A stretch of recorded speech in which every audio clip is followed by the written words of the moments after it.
Hello, everybody, and welcome back to another edition of Fallen Flags of America.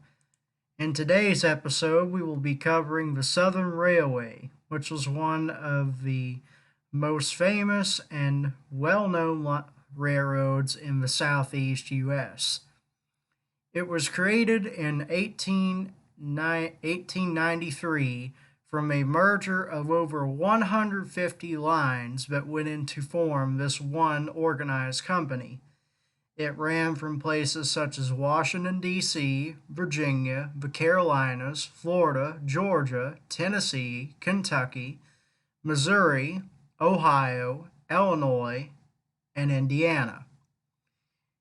It also had many lines, one of which I rail fan on, which it had many lines such as the C&O and TP, which in the southern days was divided into three districts. The first being from Erlanger to Cincinnati, which was in northern Kentucky. And then there was the second district, which was from Erlanger to Danville. I think Oneida, Tennessee. And then the third division was the Rat Hole part of the district, as it was affectionately nicknamed. This picture here, with a combination of General Electric and EMD Power, a manifest is led by EMD SD40, number 73171, which was renumbered to the same number when Norfolk Southern was created in 82, and most likely was either rebuilt to a -2 SD40 or was scrapped. Albeit it probably had its high hood removed if it was rebuilt, but you can correct me on that. I'm not really sure. This particular picture was actually taken in a place I have rail fan many times on the C&O and TP. It's one of my favorite places to rail fan. Junction City, Kentucky, which is a rural community just outside of Danville, Kentucky, in Boyle County. One of my friends, Untitled Productions, also lives there and rail fans there. So there's that to add to the spot. It was also a part of the it was also a part of the Louisville and Nashville's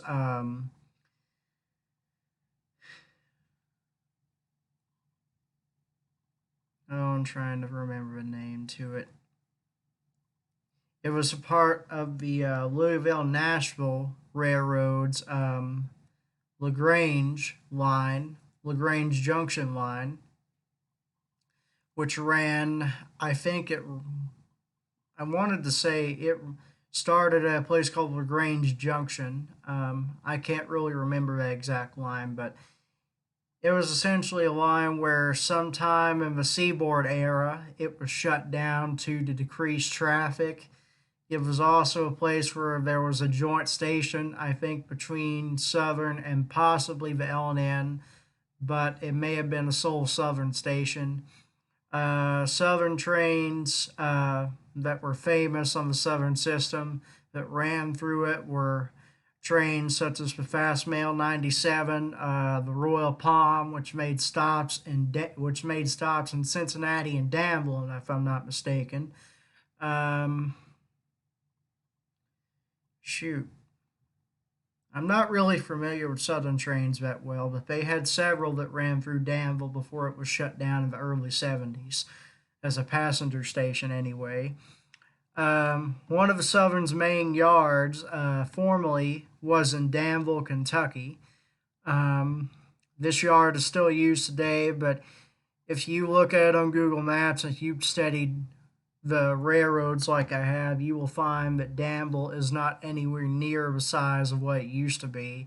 It used to be a huge yard which housed, I think at one point it even had its own MP-15s that were housed there, but when NS came, I think those stayed till around 2012. Then they were moved elsewhere in the system before they were eventually sold off in probably 2017. But NS has not made some of the best management decisions. We can all agree on that. Trying to find it here.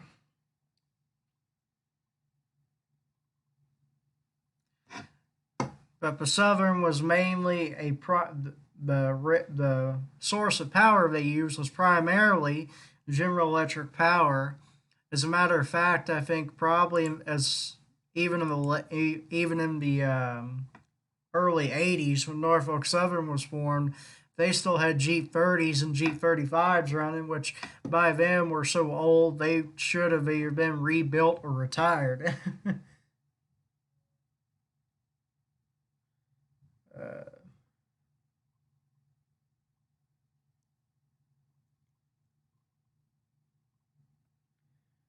All right, here we go. The Southern Railway Company, which, as you all know, in 1982 was reformed into Norfolk Southern between a joint merger between the Southern and the Norfolk and Western into the Norfolk Southern, which is easy to see why it was named that.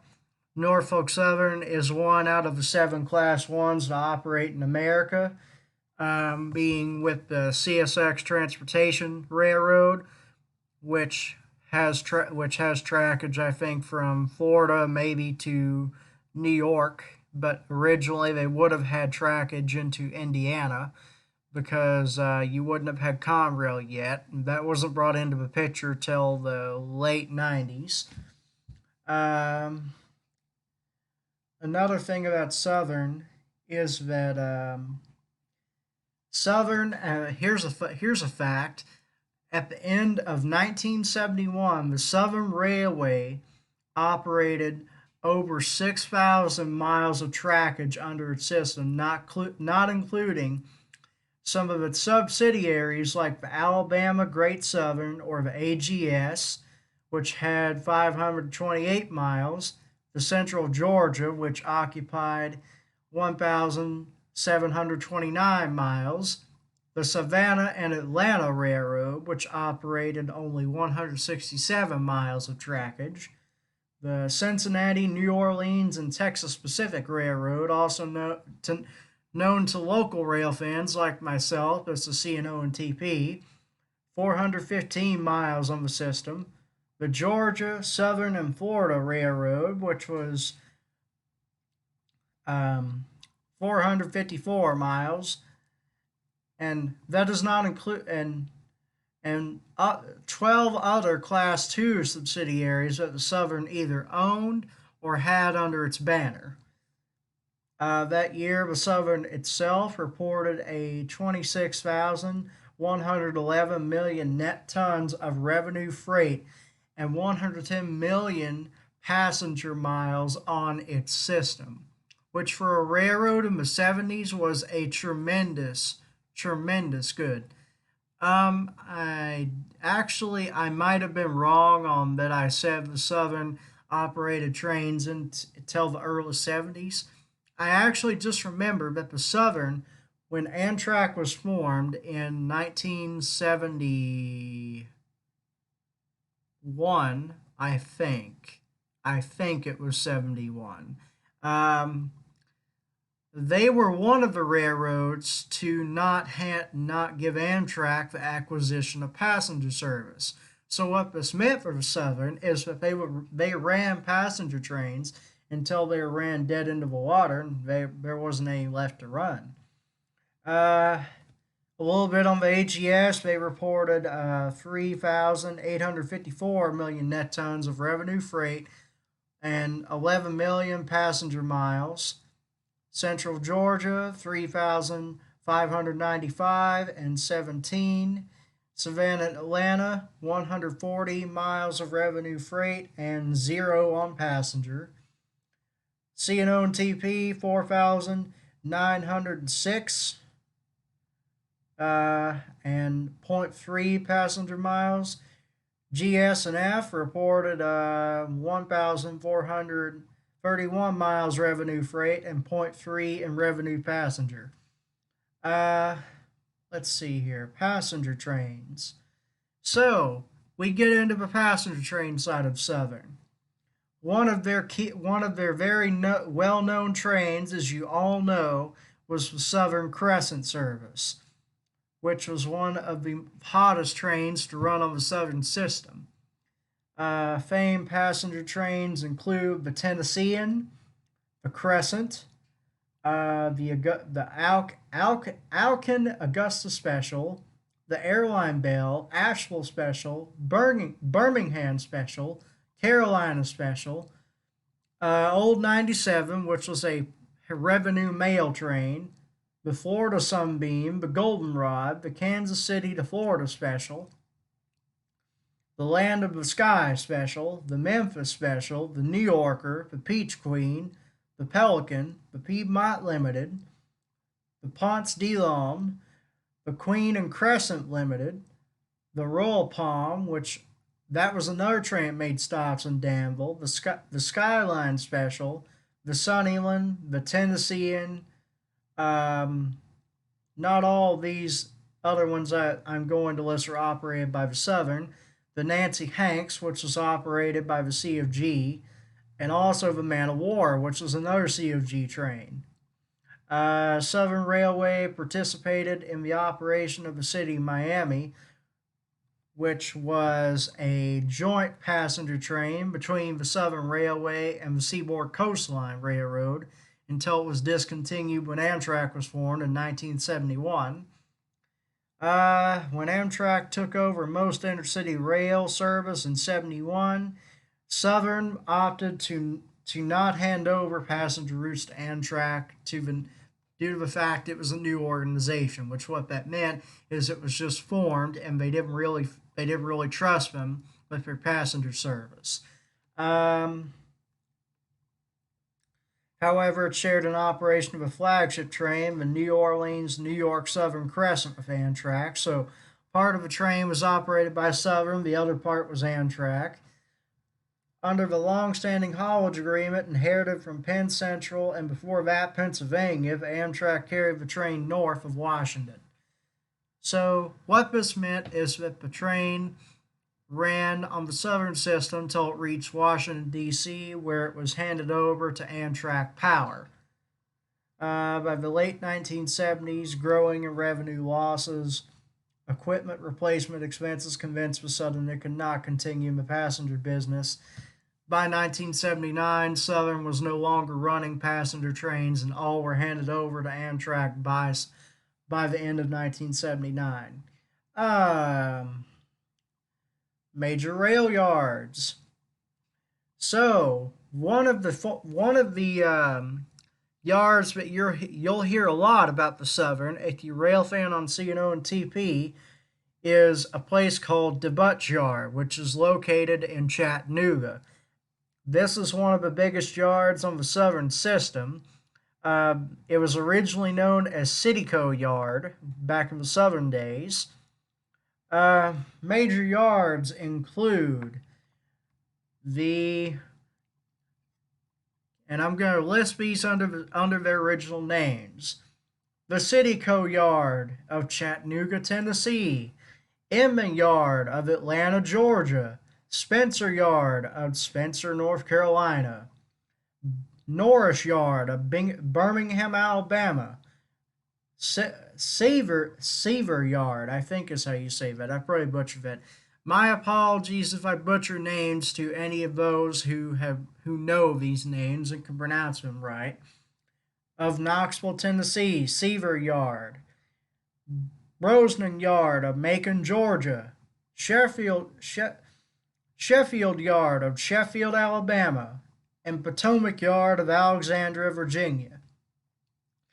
Now, for those of you who studied Norfolk Southern, I had sad news to report that I received news, I think maybe a month or so ago, that Norfolk Southern is going to close Inman Yard. Now, I don't understand why they're closing Inman Yard since it is located in Atlanta, and one would think that it would be an ideal place for business because in the Southern days in Atlanta, in places like either Birmingham or Atlanta, Georgia, or Alabama, Birmingham, Alabama, or Atlanta, Georgia, you would see a lot of wood chip traffic. And what wood chip traffic was it was a business in the logging industry where both a combination between wood chips and railroads figured out that, hey, we can sell these basically grind up wood. We can sell this for mulch and make enormous profits on it. And so lumber companies, what they would do is that they would sell the mulch, and then the railroads would get revenue on it since it would be shipped out by rail. But as time went by, they figured out that rubber was a better source of this, because what people forgot about wood is that even if it is in the form of a powder, it will attract these things called termites, which will eat the wood, and if you're not careful, they will eat your house till there's nothing left, and you will have enormous damages, which will cost you gobs of money that are going to be slaying back into it to get the thing back to where it's livable again. Anyway, so a list of this is the entire list of subsidiaries owned by the Southern or that were merged into the Southern. The AGS, Alabama Great Southern, Albany and Northern, A&N, ANEC, Atlantic and Eastern Carolina Railway, Birmingham Terminal Railway Company, Birmingham Terminal Company, Camp Lejeune Railroad Company, Carolina Northwestern Railway, or CNNW, Central Georgia Railway, known by either the COG or the CG reporting marks, Cincinnati, New Orleans, and Texas Pacific Railway, CNO&TP, Chattanooga Station Company, Chattanooga Traction Company, CNTC, Georgia and Florida Railroad, GNF, Georgia, Ashburn, Soliver, and Calmelia Railway Company, GAS&C, Georgia Northern Railway, GANO, acquired in 1967, Georgia and Florida Railway Company, GS&F, Interstate Railroad, INT, Kentucky and Indiana Terminal Railroad, KNIT, Severn and Knoxville Railroad, Live Oak Perry and Gulf Railroad, LOP&G, Louisiana Southern, LS, New Orleans and Northeastern, NO&NE, New Orleans Terminal Company, NOTCO, Norfolk Southern, the original Norfolk Southern, which was a railroad that ran from, I think it ran from North Carolina to Virginia. It was a Class 2 railroad, I do believe. Savannah and Atlanta, SF, St. John's River Terminal Company, SGRT, State University Railroad Company, 54%, Southern Georgia Company, SG, Tennessee, Alabama, and Georgia Railway Company, TANG, and the Tennessee Railway, TENN.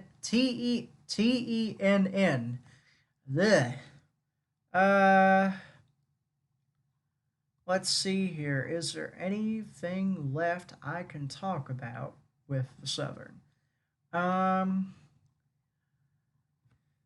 For those of you who are interested in hearing this, and you may not be, here's a list of the important company officers of the Southern Railway.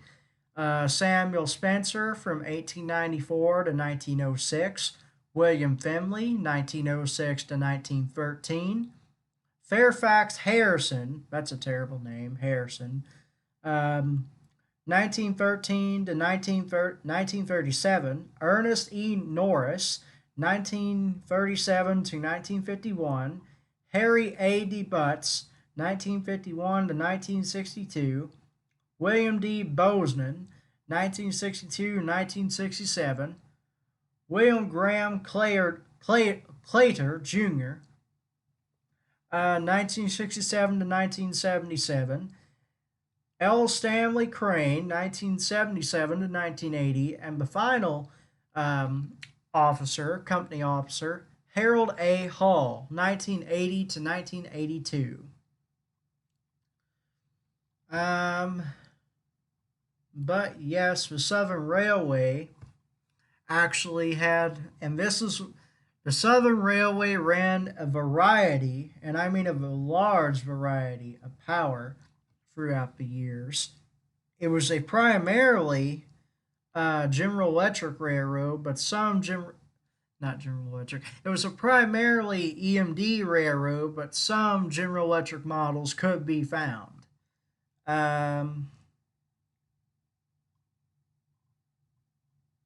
Let me see here.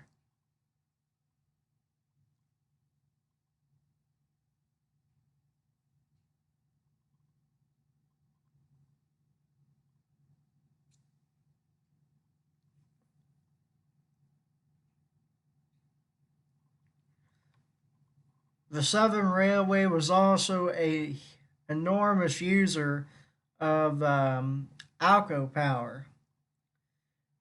They used, let me see here.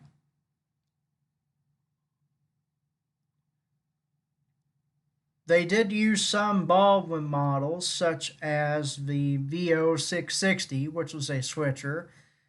General Electric models found on the Southern go from 70 tonners, 44 tonners,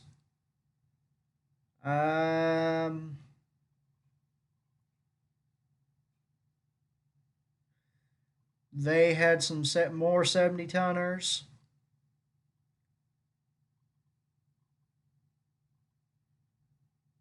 $44 tonners, if I didn't list those already.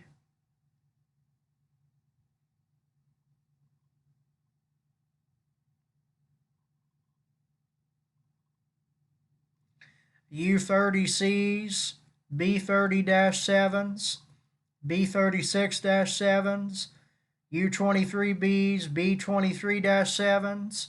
Um,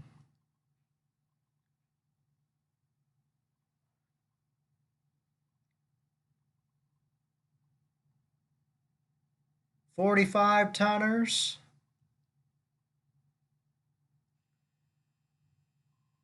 Let's see here. Alco models that were found on the Southern: RS2s, RS3s, S1s, RS11s, S2s. Um,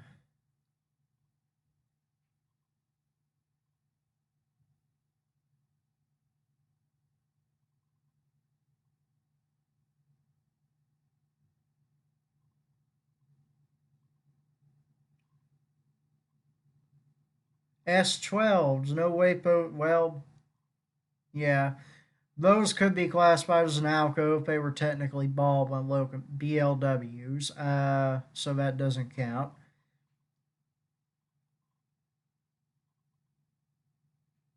Most of these locomotives today are still in service. DL110s, which are a rare Alco, S4 Alcos, DL109s, which are another rare Alco. Now we get to the EMD list. EMD locomotives found on the Southern can range from SW1s, NW1, GP18s, SD7, SD9s, GP35s, SD35s, FTAs, E7A, E8A, F3A, SW1s, NW2s, TR2As, which are essentially the same thing as an F unit, SW7s. Let's see here. I know I've got some more in here. NW5s, SW1500s, MP15s, SD24s, which are a rare EMD, Jeep 30s, Jeep 35s, Jeep 38s, E6A, GP38ACs, which are another rare model in the Jeep series. E7As, E6Bs, SD45s, SD40s, SD40-2s, FTAs, F3As, F7As, FTBs, F3Bs, F7Bs, GP39X, which is essentially the same thing as a GP40, except they are 3900 instead of 40 on their model, and they are a high hood. In looks they are very similar to a Jeep 40 or a Jeep 38. Jeep 38-2s, FP7s, F7Bs, F3Bs, Jeep 9s, GP7s,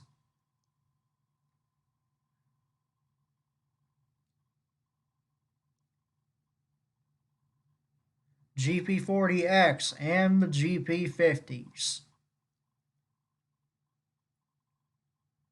Alcos that were found on the Southern include the following: RS3s, RS2s, S2s,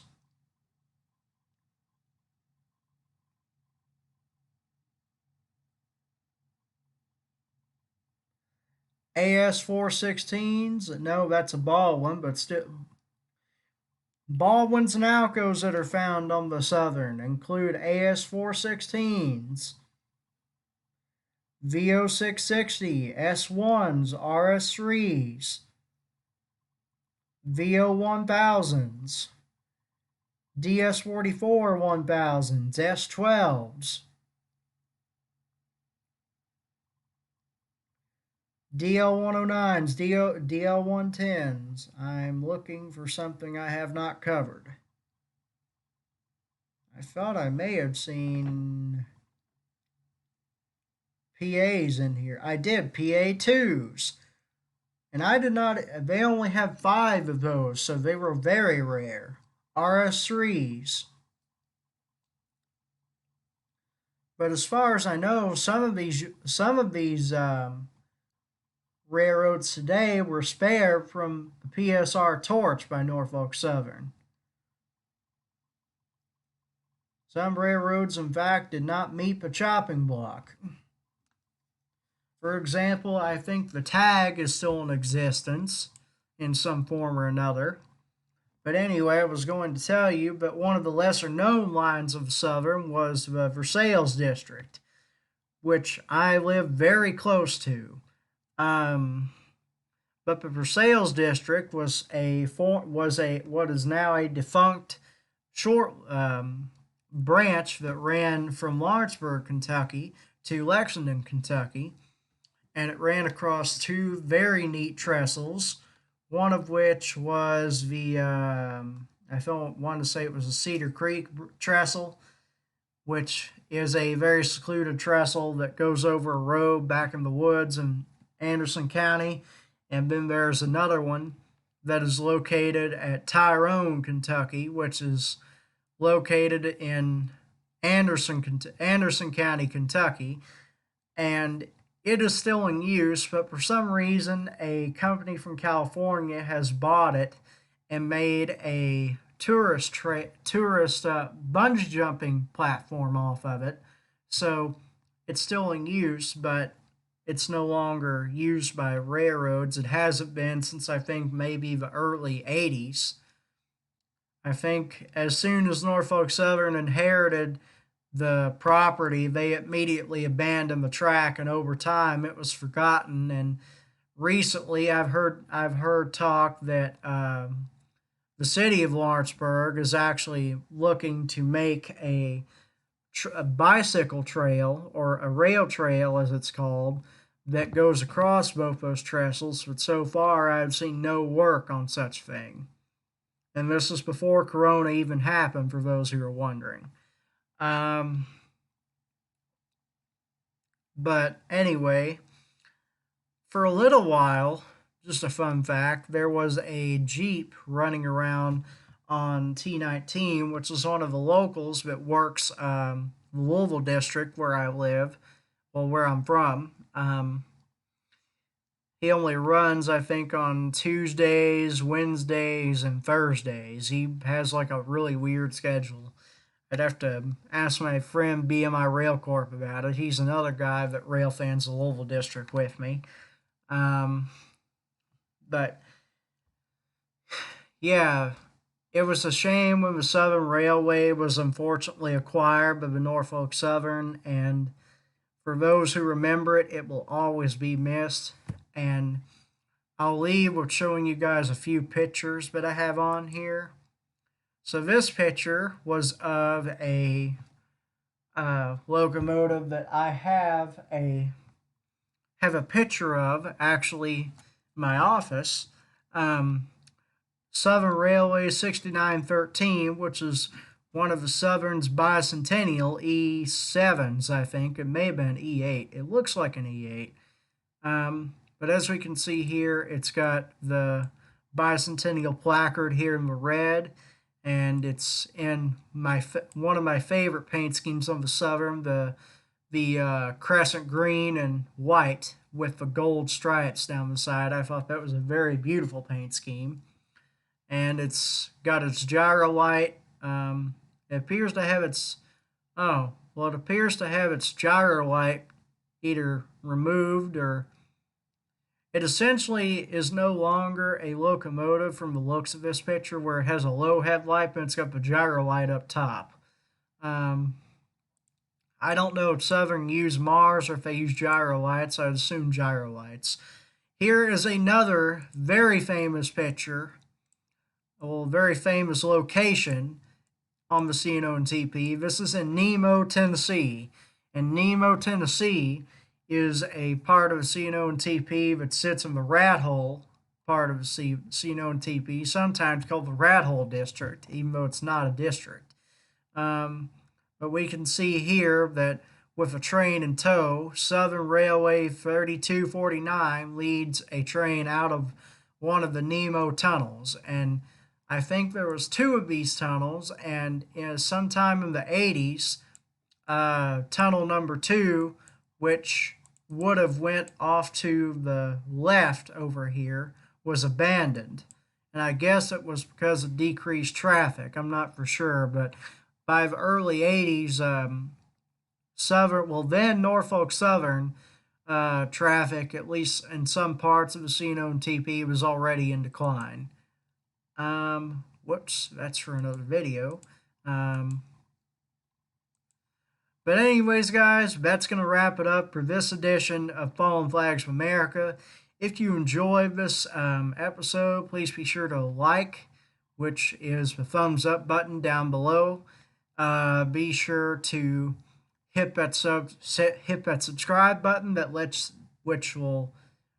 and be sure to turn the notifications on, which will let you know when I upload a video. You'll be the first to know about it. And also, please be sure to comment down below. I'd love to hear your guys' thoughts on some of the locations or the things that are described in these videos. Anyways, guys, that's going to do it for this edition of Fallen Flags of America. If you enjoyed, like I said, please be sure to leave a like. And anyway, I'll see you guys later. Have a good one. Bye.